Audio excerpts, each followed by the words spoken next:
স্ত্রীর আসল চেহারা প্রকাশ পায় তার বাবার বাড়িতে গেলে। আপনার বাড়িতে থাকা অবস্থায় তার আচরণে হয়তো আপনি তার আসল রূপটা বুঝতে পারবেন না, কিন্তু তার বাবার বাড়িতে আপনি যখন যাবেন তখন যদি তার আচরণের মধ্যে পান ভদ্রতা, তার আচরণের মধ্যে যদি পান বিনয়, তার আচরণের মধ্যে যদি এমন জিনিস পান যে সে আপনার সম্মান রক্ষার্থে সর্বোচ্চ চেষ্টা করতেছে, সবচেয়ে সুন্দর আচরণ করতেছে, আপনি তাকে একটা বাঁকা কথা বললেও সে সুন্দর ব্যবহার করতেছে, তাহলে বুঝতে পারবেন আপনি একজন সৌভাগ্যবান ব্যক্তি।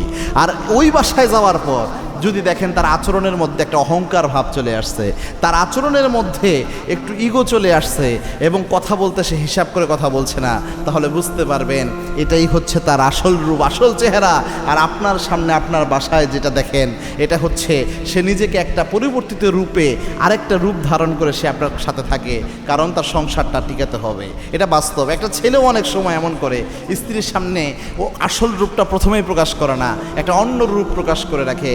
একটা সময় যখন জীবনের বাস্তবতা আসে, অনেক চড়াই উতরাই পার হতে হয়, তখন যে আসল রূপ বের হয়ে আসে, অনেক সংসার পরবর্তীতে ভেঙেও যায়। এজন্যে একটা জিনিস মনে রাখবেন, যেই মেয়ে তার স্বামীর সম্মান বোঝে, পৃথিবীর যে কোনো প্রান্তে গেলে সমস্ত ক্ষমতাও যদি তার কাছে চলে আসে, সমস্ত শক্তিও যদি সে অর্জন করে, যেই মেয়ে বুঝে আমার স্বামী আমার কাছে কতটা দামি, তার আচরণ কখনো পরিবর্তন হবে না। এটা চিরসত্য। কেননা একজন মেয়ের যখন বিয়ে হয়ে যায়, তার আব্বা আম্মা আত্মীয় স্বজন সব কিছুর চেয়ে তার কাছে মূল্যবান হয়ে যায় তার স্বামী।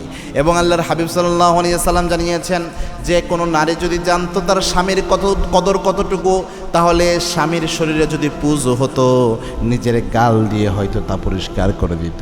আল্লাহর হাবিব এটা বলেছেন।